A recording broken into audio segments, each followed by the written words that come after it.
Hello everyone, my name is Aaron Spears. I'm a young adult librarian at the Westlake Porter Public Library. We're a community sponsor with the Cleveland International Film Festival.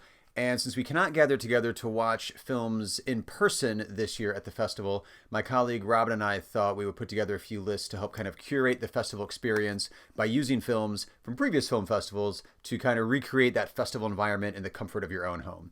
All you need for this experiment is a Westlake Porter Public Library card, and that will give you access to the streaming service, the streaming platform Canopy, which has a fantastic selection of films from all around the world and all kinds of different genres. Don't have a Westlake Porter Public Library card? Not a problem. Head on over to our website where you can get a digital card immediately, and you can start streaming on Canopy in just a couple of clicks. Then when we reopen to the public, you can come on in and get your actual physical Westlake Porter Public Library card at that time. So this would have been day 11, the final Saturday of the Cleveland International Film Festival.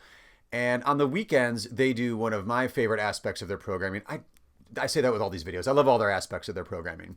But this one in particular, you're getting into the 11th day of watching films. Your brain's starting to melt out of your ears. You want something a bit more off the beaten path, some, maybe a little bit more extreme, a little bit more outlandish. They have their after hours programming. After hours programming at the Cleveland International Film Festival features a lot of genre films, a little bit more extreme gore in some of them, some just crazier ones. There was one a while ago about a killer tire that was rolling around killing people.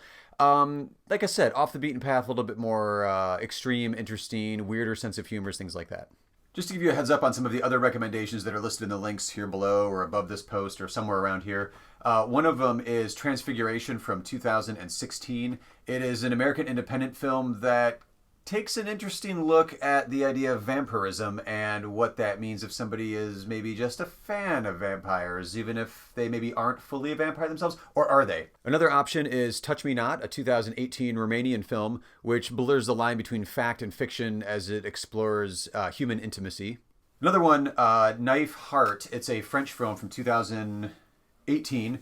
It will definitely satisfy like the splatter gore fans out there. This one takes place in the 1970s gay porn industry in Paris, but there's also a serial killer on the loose within that culture as well. There's also Women Who Kill, an American independent film from 2016 about two true crime podcasters, and one of them has a new love interest in her life, and they're pretty convinced that this new love interest is a murderer.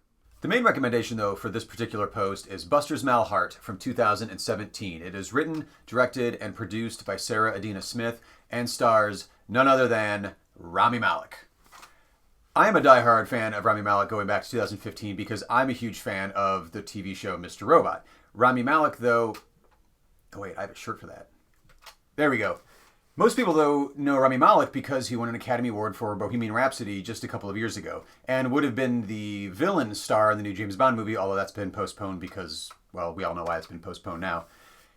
The thing with Buster's Malheart, though, is that this would introduce Rami Malek to you in a very different way than if you've only seen him in Bohemian Rhapsody.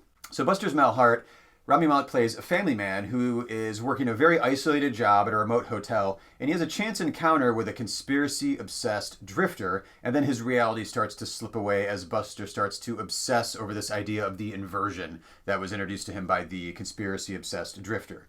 Now, this movie has shades of The Shining because there's a lot of isolation going on within the movie, something we can all kind of relate to at this point in time. But it also has this odd sense of humor, almost in a David Lynch kind of way, where things are just off little by little, and you just sort of ratchet up the tension and the oddity. And then by the time the movie ends, you almost immediately, or I did at least, want to rewatch it because it's a narrative that doesn't really fully clue in the audience to what's really going on until pretty much like the last scene in the movie. And then once you know fully what actually you just watched, you kind of compulsively feel like, I want to watch that again. And you can watch it again because this movie is streaming. Well, thank you very much for watching this edition of our recommendations to recreate the film festival in the privacy of your own home. If you have any after-hours films that you saw at the festival that you've really enjoyed over the years, please let us know in the comments here, as we all have some time to watch movies right now. If you're looking for any other recommendations, see some of our previous posts. We went through family films, animated shorts, social justice documentaries, biography documentaries, comedies, when we can all use some comedy right now.